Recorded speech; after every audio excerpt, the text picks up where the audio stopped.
ঈদের শুভেচ্ছা আপনাদের সবাইকে। দর্শক, ঈদের সময়টায় আমরা ভালোবাসতে পছন্দ করি, ভালোবাসার মানুষদের সাথে ভালোবেসে ভালোবাসতে চাই আপনাদের সবাইকে। তাই ভালোবাসা জানিয়ে আমাদের এই আজকের আয়োজন শুরু করছি। আপনারা দেখছেন জিটিভির পর্দায় ঈদ স্পেশাল চাকা all in one detergent powder presents তোমার আমার গল্প। সাথে আছি আমি ফারজানা বিথি। তোমার আমার গল্পে ভালোবাসা তো থাকবেই, আর ভালোবাসা দিয়েই কিন্তু শুরু করেছি। আজ স্টুডিওতে দুজন ভালোবাসার মানুষদের পেয়েছি, যাদের পরিণয় হয়েছে ভালোবাসতে বাসতে, এবং পরিণতিটা তাদের হাতেই। যে ভালোবাসা কদ্দূর গড়লো, সেটা কদ্দূর যাবে, এবং কিভাবে ভালোবাসায় ভালোবাসা করে মাখামাখি করে থাকবেন। আপনাদের সবার প্রিয় এবং ভীষণ ভালোবাসার এ প্রজন্মের জনপ্রিয় জুটি আছেন শমনুর মনির কোনাল এবং আছেন মঞ্জুর কাদের জিয়া। আপু এবং দুলা ভাই, আপনাদের দুজনকে ঈদ মোবারক। ঈদ মোবারক। কেমন? আচ্ছা, দুলা ভাইয়ের কাছে আগে যাবো, কারণ আমার সালামি বাকি তো একদম। দিনকাল কেমন যাচ্ছে, ঈদ কেমন যাচ্ছে? দিনকাল ভালো যাচ্ছে। দিনকাল ভালো যাচ্ছে মানে ঈদও ভালো যাচ্ছে। একদম একদম। তোমাদের যখন সম্পর্কটা ছিল বন্ধু সম্পর্ক, তখন আসলে এই দিনকাল ভাদ্র পাত্রে কেউ জানতো না যে তোমাদের কিছু একটা চলছে। হ্যাঁ, কেউ কোথাও দিয়ে টের পায়নি, কিন্তু আমি জানি সেটার ক্রেডিটও জিয়া ভাইয়ের, কারণ সে সাংবাদিক বন্ধুদের বলেছে চুপ থাক, বলা যাবে না। আমি একটু জানতে চাই, এই বন্ধুত্বটা এত বছর তো হলো, বন্ধুত্বের নিবন্ধিত বন্ধুত্বের সংজ্ঞা যেটা বললেন জিয়া ভাই, সো এত বছরে আসলে সম্পর্কটা কতটুকু আরো দৃঢ় হলো, নাকি কোনো সমস্যা তো আসলে সবসময় হয়, চড়াই উতরাই পার করে যে কোনো সম্পর্ক, দৃঢ়তা কতটুকু বেড়েছে কি মনে হয়? আচ্ছা, প্রথমে এটা বলে নিই যে আমি যে ক্ষেত্রে কাজ করি সেই বন্ধুরা যেমন জানতো না যে আমাদের মধ্যে কিছু চলছে, তার বন্ধুরাও জানতো না। কোনো সাংবাদিক বন্ধু কিংবা কোনো ছোট বন্ধু বড় বন্ধু কেউই জানতো না।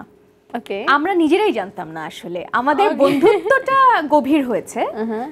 কিন্তু মানে অনেক কিছু বুঝে ওঠার আগে আমার আব্বা যেহেতু আমাকে প্রেশার দিচ্ছিল বিয়ের জন্য, সো আমরা ভাবলাম যে লেটস গেট ম্যারিড। ওকে, তো সেটা তো আছেই। আর আমার মনে হয় যে সম্পর্কে বন্ধুত্বটাই খুব প্রায়োরিটি পায়, সেই সম্পর্কটা গভীর হয়, দিন দিন আরো গভীর হয়। তো আমাদের বন্ধুত্বটা দিন দিন আরো স্ট্রং হয়েছে আলহামদুলিল্লাহ। এবং আমরা একজন আরেকজনকে সব খোলাসা করে বলতে পারি, শেয়ার করতে পারি, দুঃখ সুখ ভাগাভাগি করতে পারি। তো আমার তো বোধ হচ্ছে যে আমাদের সম্পর্কটা আরো অনেক গভীর হয়েছে। এই যে সুন্দর মনের মানুষ, এবং আপনিও তো আপনি যখন থাকেন না, আপনার অনুপস্থিতিতেও কোনাল আপু কিন্তু আমাদেরকে অনেক বলে আপনার কথা, আমরা শুনি। হ্যাঁ, যে জিয়া অনেক বেশি হেল্পফুল, অনেক বেশি ফ্রেন্ডলি, এবং সব সময় আমাকে সাপোর্ট করে। এবং যে কোনো অনুষ্ঠানে, অ্যাওয়ার্ডে কোনাল আপুর একটা লাইন থাকে, আমার বন্ধু জিয়া, তাকে অনেক ধন্যবাদ। হ্যাঁ, তা আমি একটু জানতে চাই যে আপনাদের বিয়ের এত বছর হলো, প্রথম ঈদটা যখন আপনারা অ্যাজ আ কাপল আসলে সেলিব্রেট করেছিলেন, ওই ঈদটা কেমন ছিল, কি করেছিলেন, কোনো রিমেম্বার করার মতো ঘটনা ঘটেছে কিনা আসলে? কারণ প্রথম ঈদ তো একসাথে সবারই মনে থাকে। প্রথম সম্ভবত আমাদের কুয়েতে হয়েছিল, কোরবানির ঈদের কোরবানিরটা কুয়েতে হয়েছিল। ওকে, অনুষ্ঠানে ছিল কোনাল নাকি? হ্যাঁ, অনুষ্ঠানে ছিল কোন? না না, আব্বু আম্মু ওখানে ছিল। হ্যাঁ, আমার তো সবকিছুই ওখানে। তো সবাই ওকে দেখতেও চাচ্ছিল, এবং সবাই আব্বুর কাছে আবদার করছিল যে দেশে আয়োজন হলো কিন্তু কুয়েতে তো দরকার। ওকে, তো তখন গিয়েছিল, এবং হচ্ছে উট দুম্বা যা কিছু খাওয়া দাওয়া ঘোরা ঘাড়ি সবই ছিল। আসলে আত্মার আত্মীয় তো আমাদের সব কুয়েতে। হ্যাঁ হ্যাঁ, তো আঙ্কেল আন্টিরা, ওখানকার ভাই বন্ধুরা সবাই মিলে খুব মজার সময় কেটেছে। আচ্ছা, কি উপহার পেয়েছিল নতুন জামাই? বাবা, অনেক উপহার পেয়েছিলাম। ওকে, সবচেয়ে বড় বিষয় হচ্ছে মানে আমি এয়ারপোর্টে নামার পর থেকে মানে আঙ্কেল আন্টিদের যে ভালোবাসাটা পেয়েছি, ভালোবাসা একদম শেষ দিন পর্যন্তই ছিল। মানে ওর তো পুরোটাই আঙ্কেল আন্টি মানে আমার শ্বশুর শাশুড়ির বন্ধু বান্ধব যারা, আমি 1 মাস ছিলাম ওই কোরবানির ঈদের ইয়েতে। তো আমার এমন অবস্থা হয়েছে, ওই দুম্বা অনেক কিছু বলছে না, এগুলা খেতে খেতে আমার মোটামুটি প্রথম যে জামাগুলো নিয়ে গেছিলাম লাগেজ ভরে, কোনো জামাই আমার একটা জামা হয় নাই, আমার প্রতিটা জামা নতুন করে কিনে তারপর আসতে হয়েছে। এটা আপনার প্ল্যান ছিল? আমার 10 কেজি ওজন বেড়েছিল। আমার গিফটস কিছু বাদ নাই তো। এখন একটু জানতে চাই যে তুমি রান্না বান্না কি করতে পারো? কারণ কোরবানি ঈদে খাওয়া দাওয়া নিয়ে তো সবাই আসলে অনেক বেশি থাকে, এক্সাইটেড থাকে। তুমি আমাদের দুলা ভাইকে কি রান্না করে খাওয়াও? ঈদে তো আলাদা আমার আইটেম থাকেই, সেটা হোয়াট এভার ইট ইজ। তো বিয়ের পরে যেটা আমি এখন পর্যন্ত ট্রাই করি পারফেক্ট করতে সেটা হচ্ছে কালাভুনা। ওকে। এবং কোরবানি ঈদে প্রায় অলমোস্ট অল বিয়ের পরে প্রত্যেকটা কোরবানি ঈদে আমি ট্রাই করি যে একটা কালাভুনার আইটেম, ইভেন রোজার ঈদেও আমি ট্রাই করি যে কালাভুনাটা মাস্ট, এবং করার চেষ্টা করব। কিন্তু কেন যেন আমি যে আমার শ্বশুর বাড়ির ওদিকে যে খাই যে কালাভুনা, সেটা আমি পারি না ওই অথেন্টিক কালাভুনাটা, বাট আমার চেষ্টা থাকে। আর ওর এটা গুণ, এটা আমার বাবারও ছিল, সেটা হচ্ছে যে ধরো একটু লবণ বেশি হয়ে গেল বা একটু লবণ কম হয়ে গেল, কোনো দিন কিছু বলে না। আমার বাবাও বলতো না, না হলে কোত্থেকে বলে না, সব ঠিকঠাক হলে এখানে বলার তো কোনো কিছু নেই।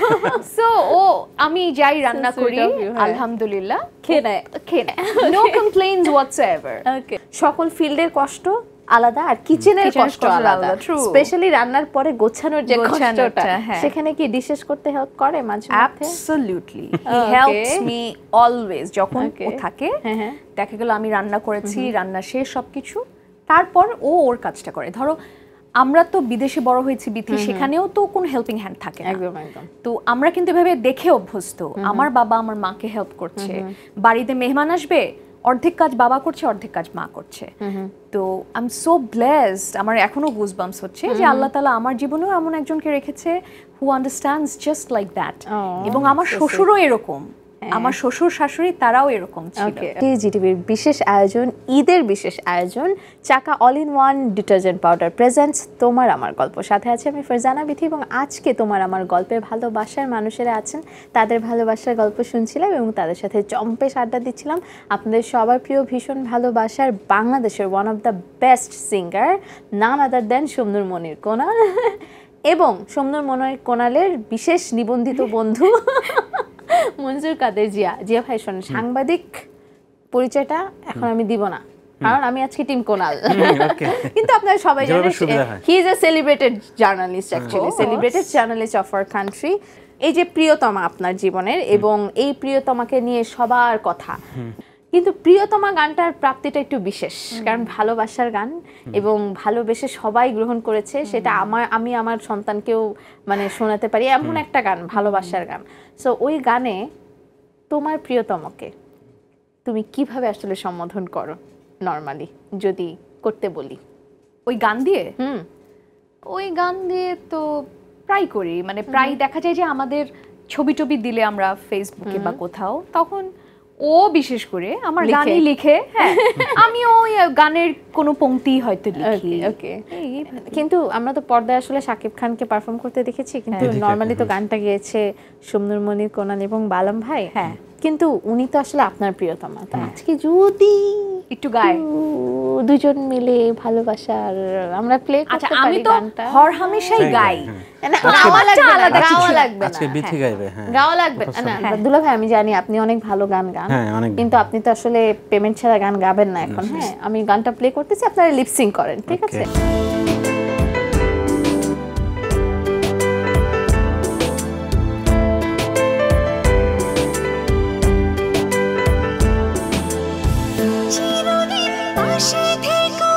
সুখে দুঃখে জড়িয়ে অভিমানে আবদারে মায়া দিও ছড়িয়ে, চিরদিন পাশে থেকো সুখে দুঃখে জড়িয়ে অভিমানে আবদারে মায়া দিও ছড়িয়ে, তুমি শুধু তোমারই উপমা,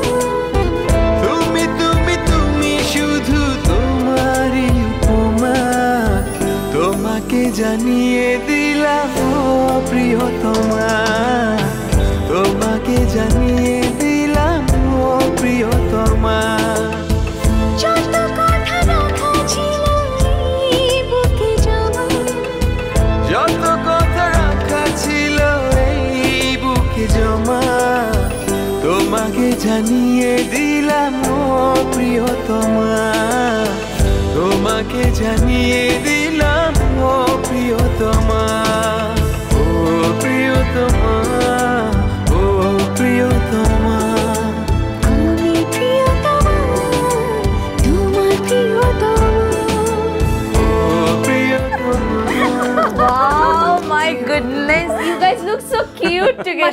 মাশাআল্লাহ মাশাআল্লাহ বাট জিয়া ভাই বুঝছো ধরো যে আমরা তো একটু প্লাশন টাশন দিছি একটু লাল তুমি দেখো লোকটাকে পুরা লজ্জায় এখনো লাল হয়ে যায় লোকটা ভালোবাসার কথা বললে দিস ইজ হোয়াট কলস ট্রু লাভ ইজ হ্যাঁ আমরা কিন্তু আসলে চাচ্ছিলাম দুজনকে অনেক মেকি করে কিছু একটা করার জন্য বাট অন স্পট আমরা বিশ্বাস করি ভালোবাসার মানুষ ভালোবাসলে ভালোবাসা এমনিই বের হয়ে আসে and this is the example of that এই গানটায় যিনি পারফরমেন্স করেছেন আমাদের মেগাস্টার শাকিব খান তার সাথে স্পেশালি তোমাদের দুজনের সম্পর্কটা অনেক বেশি ভালো মধুর এবং তোমাদের দুজনকে অনেক বেশি ভালোবাসেন সে তারপর একটু জানতে চাই যে মঞ্জুর কাদের জিয়াকে as a journalist Shakib Khan ভালোবাসেন নাকি as a colleague or friend Shakib Khan আদর করেন ভালোবাসেন কোনটা মনে হয় আপনার কাছে একটা জিনিস কি আমাদের প্রফেশনে যারা আমরা কাজ করি দীর্ঘদিন কাজ করতে করতে কম বেশি সবার সঙ্গে প্রফেশনের বাইরে একটা রিলেশনশিপ ডেভেলপ করে সেটা নট অনলি শাকিব খান সেটা অনেকের সঙ্গে আমার যারা মানে আমি এটা প্রায় সময় বলি আমার বাবার সময়কার যারা স্টার সুপারস্টার ছিলেন আমি খুবই ব্লেসড আমি তাদের সঙ্গে আমার খুব বন্ধুত্বপূর্ণ একটা সম্পর্ক মানে এখনো পর্যন্ত আছে শাকিব ভাইয়ের কথা যেটা বলছেন হচ্ছে শাকিব ভাই প্রফেশনের জায়গায় প্রফেশন এর বাইরে একটা মানে একটা ব্রাদারহুড সম্পর্ক কি মনে হয় শাকিব ভাই আমি যদি প্রথমে একজন আর্টিস্ট হিসেবে বলি আমাদের কাছে শাকিব ভাই অনেক বড় একটা নাম খুবই শ্রদ্ধার একটা নাম এবং একটা স্বপ্নের জায়গা যেটা আমাদের কাছে এক্সাম্পল সেট করে যে প্রত্যেক আর্টিস্টের মনের মধ্যে ওই জায়গাটার একটা ফোকাস থাকে একদিন আমি সেখানে যেতে চাই এর বাইরে শাকিব ভাই আমাদেরকে স্নেহ দিয়েছেন অনেক আদর করেন এবং আমরাও শাকিব ভাইকে আমাদের ভাইয়ের মতন আমার তো কোনো বড় ভাই নেই তো আমরাও ওইরকম তাকে কনসিডার করি and we feel very blessed কারণ তুমি যখন খুব এরকম মানুষের কাছ থেকে কথা সান্নিধ্য পাবে যখন তখন না তোমার প্রত্যেকটা মিটিং এক একটা লেসন এত কিছু শিখতে পারি আমরা এটা বলে বোঝানো যাবে না একদম thank you so much for sharing this experiences with us একটা হেডফোন দিয়েছি আমি অনুষ্ঠানের শুরুতেই বলেছিলাম যে আমি এখন পর্যন্ত ভালো আছি কিন্তু বিথির সামনে কি করবে সেটা ওকে আপনি তো গান শুনতে ভীষণ ভালোবাসেন আমি আজকে আপনাকে গান শোনাবো তবে গানের মাঝখানে আপনার নিবন্ধিত বন্ধু বান্ধবী সে কিছু একটা বলবে সেটা আপনাকে লিপস দেখে পড়ে বলতে হবে এবং চান্স মাত্র 3টা এবং যে পারবে তার জন্য আছে আমাদের সবার পক্ষ থেকে ভালোবাসা জানতাম হ্যাঁ ওকে কোনার আপু তোমার ফার্স্ট ক্লু হচ্ছে দুলাভাইকে তুমি জিজ্ঞেস করবা কথা কম কও পিও কথা কম কও পিও কথা কম করে বলো কথা কম কও পিও কথা কম বলো পিও ওকে ওকে আমি নিলাম হ্যাঁ সেকেন্ড ক্লু আমি অন্ধের মতো তোমায় ভালোবাসি আমি আমি আমি তোমাকে অন্ধের মতো ভালোবাসি আমি তোমাকে অন্ধের মতো ভালোবাসি দুলাভাই আমিও এত সাউন্ড কেন এটাতে আপনি ওনার দিকে তাকিয়ে বলেন দুলাভাই আপনি জানের দিকে তাকিয়ে যদি বলেন আমি তো অ্যানসার দিয়েছি আমি শালিকে ভালোবাসা যায় ওকে ঠিক আছে ভালো হতে পয়সা লাগে না এটা ওনাকেই বলা লাগবে এখন যা করতেছে হ্যাঁ ভালো হতে পয়সা লাগে না জিতাবে না কোনাল জিতাবে না ভালো হতে পয়সা লাগে না আবার ভালো হতে পয়সা লাগে না ভালো হইতে পয়সা লাগে না কংগ্রাচুলেশনস এখন তোমার টার্ন আমার টার্ন ওকে এবার দুলাভাই দেখাবে তোমাকে মজা নেড়া বেলতলায় একবারই যায় নেড়া বেলতলায় একবারই যায় নেড়া বেলতলায় একবার যায় সেকেন্ড ক্লু দুলাভাই আসিফ ভাইয়ের গানটা বুকের জমানো ব্যথা কান্নার নোনা জল বুকের জমানো ব্যথা কান্নার নোনা জলে আচ্ছা অভিনয় করে দেখান তো ওখানে বুকের জমানো ব্যথা। কান্নার নোনা জলে। বুকের জমানো ব্যথা কান্না। ও প্রিয়া তুমি কোথায়? লাস্ট ক্লু দুলা ভাই, আপনি বলেন তুমি আমার প্রিয়তমা, কিন্তু চেষ্টা করবেন যেন না বুঝে। আচ্ছা তুমি আমার প্রিয়তমা। তুমি আমার প্রিয়তমা হবে না। না, আমি শিখিয়েও দিলাম যে চেষ্টা করবেন যেন কোনাল আপু না পারে, কিন্তু সে সবসময় তোমাকে জিতিয়ে দেয়। না তোমাদের দিয়ে হলো না আসলে। বাট তোমরা দুজনে কিন্তু তিনটা করে পেরেছো এবং দুজনেই আমাদের কাছে উইনার। না তুমি সবগুলোই পারছো। হ্যাঁ প্রথমটা ঠিক আছে দুলা ভাই, নেন না ক্রেডিট। কিন্তু এই যে দুজন ভালোবাসার মানুষ, আমরা ভীষণ ভালোবাসায় রাখতে পছন্দ করি ভালোবাসার মানুষদেরকে, এবং তোমরা দুজন আমাদের সবাইকে, স্পেশালি ইন্ডাস্ট্রির সবাইকে, কোনাল আপু এবং জিয়া ভাই আমাদের সবার কাছে ভালোবাসার দুটো নাম। আমরা যখনই যে কোনো সমস্যায় জিয়া ভাইয়ের কাছে চলে যাই, ভাইয়া কি করব, তেমনি কোনাল আপুর কাছেও সেম, কোনো একটা ফ্যাশন ম্যালফাংশন থেকে শুরু করে কি করব, কি করা যায়, কোথায় গেলে কি হবে, এই যে দুজন গার্জিয়ানের মতো মানুষ আছেন, আমরা এই জন্য ভীষণ ব্লেসড। একটু জানতে চাই পুরোটা আয়োজনে এসে কেমন লাগলো? আমার কাছে খুবই ভালো লেগেছে, আড্ডা দিতে পারছি। ইউজুয়ালি আমাদের হয়তো দেখা হয় কম, প্রোগ্রামের পারপাসে বিথির সঙ্গে দেখা হলো, খুবই ভালো লেগেছে। ওকে কোনাল আপু? আমার তো বিথি আর আমি থাকলে একটা জমজমাট আড্ডা হয়। একদম একদম। আজকেও তার ব্যতিক্রম হয়নি। আমাদের খুবই ভালো লেগেছে জিটিভির এই আয়োজনে এসে, আমরা খুব উপভোগ করেছি। জানি না দর্শক কতটা পছন্দ করবে। আমি বিশ্বাস করি যে আমরা পেরেছি, কারণ ওই যে বারবার বলছি ভালোবাসার মানুষ আছে, এবং ভালোবেসে কে কাকে কি ডাকে লাস্ট কোয়েশ্চেন দিয়ে শেষ করতে চাই, এবং ভালোবেসে একটা লাইন শুনতে চাই। ওগো শুনো গো, আমরা বলি না, তোমরা কি বলো আসলে? না, ওই বলাটা আমার মনে হয় থাক, সবকিছু একটু প্রাইভেট না, একটু প্রাইভেসি, সবকিছু বলে দিলে আসলে আর বলবেন না। জি জিয়া ভাই অনেক প্রাইভেসি মেইনটেইন করে, কিন্তু হ্যাঁ এটা ট্রু। ওকে, ও খুব প্রাইভেসি মেইনটেইন। আচ্ছা একটা ভালোবেসে একটা লাইন বলেন। আজকে তো নিশ্চয়ই বলেন না যে তোমাকে দেখতে এটা আমি আসার সময় বলেছি, অসুবিধা নেই। গাড়িতে ওঠার পরপরই কি বলেছে? আমি গাড়িতে রেডি হয়ে গাড়িতে উঠলাম, বাহ তোমাকে খুব সুন্দর লাগতেছে। আচ্ছা, আর জিয়া ভাইকে কেমন লাগছে বলো, সুন্দর করে বলো, আমার অনুষ্ঠানের খাতিরে বলো। আমি যখন রেডি হচ্ছিলাম তখন ও আমাকে ছবি পাঠাচ্ছিল, এটা পরবো এটা পরবো। ও বাসায় ছিল, আমি তো অন্য জায়গায় রেডি হচ্ছিলাম, তো আমি ও ইনডিসিশনে ছিল, তো আমি বললাম যে এই পাঞ্জাবিটা তোমাকে অনেক সুন্দর লাগতেছে, তুমি এটাই পরো।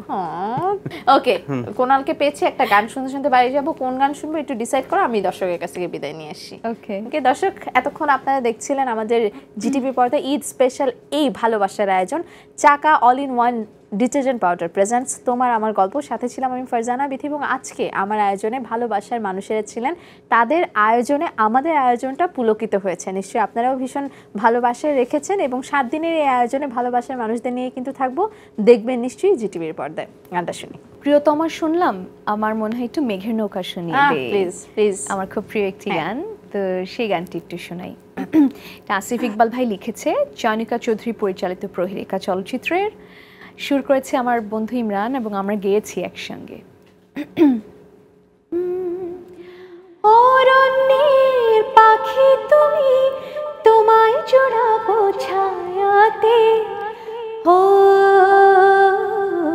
হিমালয় শিখর তুমি, আমার আনন্দ তোমায় ছোঁয়াতে, ও মেঘের নৌকা তুমি, তোমায় ভাসাবো আকাশে, সাগরের শঙ্খ তুমি, তোমায় বাজাবো বাতাসে। অরণ্যের পাখি তুমি, তোমায় জোড়াবো ছায়াতে, ও হিমালয় শিখর তুমি, আমার